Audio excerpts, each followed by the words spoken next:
Hello friends, welcome to my channel green house. और आज का हमारा पौधा है मोगरा का पौधा। आपके मोगरा के छोटे से पौधे पर आप ज़्यादा से ज़्यादा फूल कैसे ले सकते हैं, आज की इस वीडियो में मैं आपको बताने वाली हूँ। इसका बिल्कुल जैविक तरीका, एकदम नेचुरल तरीका, बहुत ही आसान से टिप्स, जिससे कि आपका छोटा सा मोगरा का पौधा भी फूलों से भर जाएगा। इसके साथ ही आज के इस वीडियो में मैं आपके साथ शेयर करूंगी कि कुछ लोग मोगरा का नया पौधा खरीद कर लेकर आते हैं और जब वो लेकर आते हैं तो पौधा काफ़ी हरा भरा रहता है, फूलों से भरा रहता है, लेकिन एक फ्लावरिंग के बाद ही वो फूल देना बंद कर देता है या फिर कभी कभी आपका पौधा पूरा ही खराब हो जाता है। इसके साथ ही इस वीडियो में मैं आपको बताने वाली हूँ कि जैसे ही आप पौधा लेकर आते हैं तो शुरू में ही आपको कौन सा काम उसके ऊपर करना है जिससे कि ये शुरू से ही घना बना रहे। काफ़ी सारे लोगों की कंप्लेन होती है कि उनके पौधे में सिर्फ एक दो लंबी ब्रांच है, तो वो कौन सी टेक्निक है जिससे कि आपका एक छोटा सा पौधा भी बहुत घना हो जाएगा शुरू से ही। फ्रेंड्स, अगर आप नया पौधा मोगरा का खरीदना चाहते हैं तो ये टाइम काफ़ी बढ़िया टाइम है, बारिश का टाइम। इस समय आप नया मोगरा का पौधा खरीद करके रिपोर्ट कर सकते हैं या फिर कटिंग से भी मोगरा इस समय लगाया जा सकता है, क्योंकि बारिश के टाइम लगातार मॉइस्चर बना रहता है, जिसकी वजह से जो कटिंग आप लगाते हैं वो कटिंग सूखती नहीं है और कटिंग काफ़ी आसानी से लग जाती है। तो इस समय जितने भी आपके पौधे फूल दे रहे हैं उन सब की कटिंग आप ग्रो कर सकते हैं। चाहे वो गुड़हल है, गुलाब की कटिंग को भी आप ग्रो करके इस समय देख सकते हैं। बारिश में गुलाब और गुड़हल की कटिंग भी बहुत अच्छे से लग जाती है। तो मोगरा की कटिंग तो अगर आप लगाना चाहते हैं तो सबसे बढ़िया टाइम है बारिश का टाइम। फ्रेंड्स, अगर आप नया पौधा लेकर आते हैं और वो बार बार खराब हो जाता है लगाते ही, तो फ्रेंड्स इसका जो सबसे पहला कारण है कि जिस भी मिट्टी में आप पौधे को लगाते हैं आपकी मिट्टी अच्छी नहीं है। हमेशा भुरभुरी मिट्टी में और खाद मिलाकर ही अपने पौधे को लगाएं, क्योंकि जो पौधे नर्सरी में लगे होते हैं वो उनके लिए वो स्पेशल मिट्टी तैयार करके ही पौधों को लगाते हैं। और आप जैसे ही पौधे को कुछ ऐसी मिट्टी में लगा दें जो काफ़ी चिकनी है, या फिर ऐसी मिट्टी जो पानी डालते ही चिपक जाती है, काफ़ी हार्ड सख्त हो जाती है, तो जड़ें काम करना बंद कर देती हैं। तो अभी तक तो पौधा सही काम कर रहा था जब तक कि वो ग्रो बैग में लगा हुआ था, प्लास्टिक के बैग में लगा हुआ था, लेकिन जैसे ही आप उसको पॉट में ट्रांसफ़र करते हैं तो मिट्टी अच्छी न मिलने की वजह से आपका पौधा खराब होना शुरू हो जाता है, उसकी जड़ें खराब होनी शुरू हो जाती है। या फिर दूसरा कारण क्या हो सकता है, वो ये है कि आपने मिट्टी तो अच्छी इस्तेमाल की, लेकिन आप शुरू से ही पौधे को भर भर के पानी देना शुरू कर देते हैं। जब भी आप कोई नया पौधा लगाते हैं या फिर मोगरा का नया पौधा आप लगा रहे हैं तो हमेशा ध्यान रखें, स्टार्टिंग में ही आप भर भर के पानी कभी भी ना दें। बहुत ज़्यादा पानी देने से भी जड़ें शॉक में चली जाती हैं और हमारा पौधा पूरा का पूरा खराब हो जाता है। तीसरा कारण, अगर पौधे ने फूल देना बंद कर दिया है तो इसका मतलब आपने जो मिट्टी इस्तेमाल की अपने पौधे को लगाने के लिए उसमें न्यूट्रिशन की कमी है। तो इसीलिए स्टार्टिंग से ही खाद की अच्छी मात्रा रखें। चाहे आप गोबर की खाद का इस्तेमाल करें या फिर आप वर्मी कंपोस्ट का इस्तेमाल करें, ऐसी मिट्टी में लगाने से ही आपका पौधा लगातार फ्लावरिंग करेगा और ग्रोथ भी करेगा। फ्रेंड्स, इसके बाद हमारा जो दूसरा पॉइंट है कि अगर स्टार्टिंग से ही आपको अपने मोगरा के पौधे में नई ब्रांच चाहिए, ज़्यादा ब्रांच चाहिए, पौधे को आपको घना बनाना है, तो स्टार्टिंग में ही आपको इसके ऊपर काम करना पड़ेगा। तो मोगरा के पौधे को नीचे से ही घना बनाने का जो सबसे बढ़िया और आसान टेक्निक है वो है प्रूनिंग का। जब भी आपका मोगरा का पौधा एक फ्लावरिंग करता है तो हर फ्लावरिंग के बाद आप इसकी थोड़ी सी प्रूनिंग ज़रूर कर दें। चाहे आप थोड़े थोड़े टिप को ऊपर से काटें, बहुत ज़्यादा ना काटें।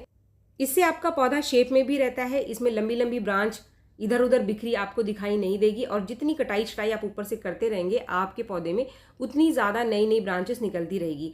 और मोगरा हर नई ब्रांच पर नई फ्लावरिंग करता है, तो जब तक मोगरा नई ब्रांच को नहीं निकालेगा आपके पौधे में नई फ्लावरिंग आपको नहीं मिलेगी। अगर आपका मोगरा का पौधा बहुत ज़्यादा बड़ा नहीं है तो आप जैसे ही आपके पौधे का फूल सूखता है तो सिर्फ एक आध नोट छोड़ करके, यानी ऊपर से सिर्फ 2 पत्तियां छोड़ करके ही उसको कट कर दोगे, तो इससे भी पौधा आपका एक्टिवेट हो जाएगा और नीचे से काफ़ी सारे बेसल शूट्स भी निकल करके आएंगे। अगर आपके पौधे के अंदर लंबी लंबी ब्रांच पड़ी है तो ये बेसल शूट्स को निकलने से भी रोकती है। बेसल शूट्स यानी वो शूट्स जो बिल्कुल मिट्टी से सीधे निकल करके आते हैं। फ्रेंड्स, अगर आप इस समय बारिश में अपने पौधे की प्रूनिंग कर रहे हैं, इसकी लंबी ब्रांचेस को कट कर रहे हैं, तो ये काफ़ी बढ़िया टाइम है इन कटिंग्स को लगाने का। तो बारिश में जब भी आप कटाई छटाई करते हैं अपने पौधे की और कोई भी ब्रांच आपको 5 से 8 इंच तक लंबी मिल जाए तो ऐसी कटिंग को आप बिल्कुल भी ना फेंकें। अगर कटिंग अनइवन है, यानी कोई कटिंग आपकी इस तरीके से है जिसमें बहुत सारी छोटी छोटी ब्रांचेस ऊपर से निकल रही हैं, इसको भी आप लगा सकते हैं। नीचे के 2-3 नोट आप मिट्टी में धंसा दो, नॉर्मल मिट्टी आप ले सकते हैं, लेकिन मिट्टी हमेशा भुरभुरी रखें जिसमें कि पानी ना रुके, तो हमारी जो कटिंग है वो नीचे से गलेगी नहीं। तो ऐसी कटिंग को लगाने का ये बहुत ही बढ़िया टाइम है मोगरा का पौधा। आप बहुत सारे नए पौधे तैयार कर सकते हैं, जैसे कि आप ये मेरे पौधे देख रहे हैं, इनको मैंने कटिंग से ही तैयार किया है। अब बात करते हैं फर्टिलाइज़र की, वो कौन सा जैविक तरीका है जिससे कि बहुत अच्छी फ्लावरिंग हम ले सकते हैं। जो पहली चीज़ मैंने आपको स्टार्टिंग में ही बताई कि जब भी आप पौधे को रिपोर्ट करते हैं तो कंपोस्ट ज़रूर मिलाएं। कम से कम 40% कंपोस्ट आपको अपने पौधे की मिट्टी में ज़रूर मिलाना है। अगर आपके पास घर में कोई कंपोस्ट नहीं है या फिर आप नहीं ले पा रहे हैं तो इसकी जगह पर आप यूज्ड टी का इस्तेमाल कर सकते हैं, यानी वो चाय की पत्ती जो चाय की छन्नी में बच जाती है उसको धो करके अच्छे से सुखा करके उसको आप मिट्टी में मिला करके भी अपने पौधे को रिपोर्ट कर सकते हैं। उससे भी स्टार्टिंग से पौधे को एक जो मिनिमम न्यूट्रिशन है वो मिलता रहेगा। इसके बाद आ जाते हैं फर्टिलाइज़र पे कि लगातार वो कौन से न्यूट्रिशन है जो हमारे पौधे को देने से हमारा मोगरा लगातार फ्लावरिंग करता रहता है। तो इसमें जो सबसे पहले नंबर पे आता है वो है चाय की पत्ती।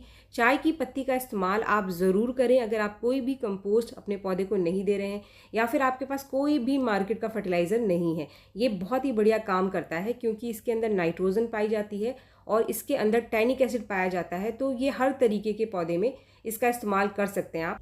ये जो मेरे छोटे छोटे पौधे आप देख रहे हैं इसमें मैं किसी भी तरीके का कोई केमिकल फर्टिलाइज़र मैंने नहीं दिया है और इनमें स्टार्टिंग में जब मैंने रिपोर्टिंग की थी तो मैंने खाद मिलाया था। जो भी पॉटिंग मिक्स मैं इस्तेमाल करती हूँ उन्हीं पॉटिंग मिक्स में मैंने इन पौधों को लगाया था। मोगरा के पौधे को लगाते समय हमें पॉटिंग मिक्स कैसी रखनी, इसके ऊपर भी एक वीडियो मैं जल्दी ही आपके साथ शेयर करूँगी। तो फ्रेंड्स, ये जो चाय की पत्ती है ये आधा आधा चम्मच मैं मेरे सभी पॉट में जो कि आपको इस वीडियो में दिखाई दे रहे हैं सबको मैंने दे दिया है। ये चाय की पत्ती आपको 15 दिन में आधा चम्मच अपने पौधे को देना है। आधा चम्मच चाय की पत्ती आप अपने 10 से 12 इंच के पॉट में दे सकते हैं। ये जितने भी पौधे आप देख रहे हैं ये 8 इंच के पॉट में लगे हुए हैं। चाय की पत्ती को देने से पौधे में जो नाइट्रोजन की कमी है वो पूरी होती है, साथ में बहुत सारे न्यूट्रिशन तो मिलते ही हैं। तो फ्रेंड्स, ये तो पहला फर्टिलाइज़र था जो कि पौधे के अंदर कंपोस्ट या फिर नाइट्रोजन की कमी को पूरा करेगा। इसके लिए आप चाय की पत्ती का यूज़ कर सकते हैं। ये फ्रेश चाय की पत्ती थी, यानी जिसको हमने उबाली नहीं थी। लेकिन कुछ और चीज़ें हैं जो कि हमारे पौधे को चाहिए, खासतौर पे जड़ों की ग्रोथ के लिए। जड़ों की ग्रोथ के लिए फास्फोरस बहुत ज़रूरी है। फास्फोरस अगर पौधे की मिट्टी में नहीं रहेगा तो पौधे की जड़ें ग्रोथ नहीं करेंगी। चाहे आप ऊपर से कुछ भी करते रहो, पौधा आपका फूल नहीं देगा। तो इसके लिए सबसे बढ़िया जो नेचुरल तरीका है वो है नींबू के छिलके का लिक्विड फर्टिलाइज़र। फ्रेंड्स, नींबू के छिलके के अंदर बहुत ही अच्छी मात्रा में फास्फोरस पाया जाता है और आजकल गर्मियों में हम नींबू ज़रूर लेकर आते हैं अपने घर में। तो नींबू के छिलकों को आप बिल्कुल भी मत फेंकना। इसके छिलकों में आपको फास्फोरस अच्छी मात्रा में मिल जाएगी, इसके साथ ही इसमें नाइट्रोजन भी मिल जाती है। इसको बनाने का तरीका क्या है कि आप सिर्फ एक दिन के लिए इसको भिगो करके रख दो और अगले दिन ये जो लिक्विड है इसमें आप 4-5 गुना पानी मिला करके इसको अपने पौधे में दे दो। इसका एक और बेनिफिट है कि आपको पता है कि जो नींबू है वो खट्टा होता है, तो जो इसके छिलके हैं वो एसिडिक होते हैं, यानी जब आप इसको डालोगे तो ये मिट्टी को एसिडिक बना देगा। इसलिए नींबू का छिलका 2 तरीके से काम करता है, फास्फोरस की कमी को पूरा करता है और मिट्टी को एसिडिक बनाता है। पौधे की जो काम करने की क्षमता है वो बढ़ जाती है, न्यूट्रिशन को मिट्टी से जो खींचने की क्षमता है वो बढ़ जाती है नींबू के छिलके का फर्टिलाइज़र देने से। नींबू के छिलके को सुखा करके आप उसका पाउडर बनाकर आधा चम्मच भी अगर 15 दिन में एक बार दे देंगे तो वो भी काफ़ी बढ़िया तरीका है नींबू के छिलके का फर्टिलाइज़र देने का। फ्रेंड्स, ज़रूरी नहीं है कि आप फ्रेश नींबू के छिलकों का ही इस्तेमाल करें। जब भी नींबू के छिलके आपके पास निकलते हैं तो आप उसको फेंकना मत, आप उसको फ्रीज़ में रख दो और जब आपको अपने पौधे के अंदर डालना हो तो उसको आप भिगो करके 1 से 2 दिन तक पानी में रख दो और उस पानी को छान करके उसमें और पानी मिला करके आपको उस फर्टिलाइज़र को अपने पौधे को देना है। तो आप में से कोई भी है जिसके पौधे में फ्लावरिंग बिल्कुल भी नहीं हो रही है तो आप नींबू के छिलके का फर्टिलाइज़र ज़रूर डालें और डेफिनेटली 1-2 बार डालने से ही आप देखेंगे कि पौधा ग्रोथ करना स्टार्ट कर देगा और फूल देना स्टार्ट कर देगा। आपका एक छोटा सा पौधा या फिर आपने नई नई कटिंग लगाई है उसके अंदर भी कलियाँ निकलनी शुरू हो जाएंगी। वीडियो अगर आपको पसंद आए तो एक लाइक ज़रूर करें। मेरे चैनल को आपने अब तक सब्सक्राइब नहीं किया है तो मेरे चैनल को सब्सक्राइब भी ज़रूर कर लें। मिलते हैं मेरे नेक्स्ट वीडियो में, तब तक के लिए थैंक यू।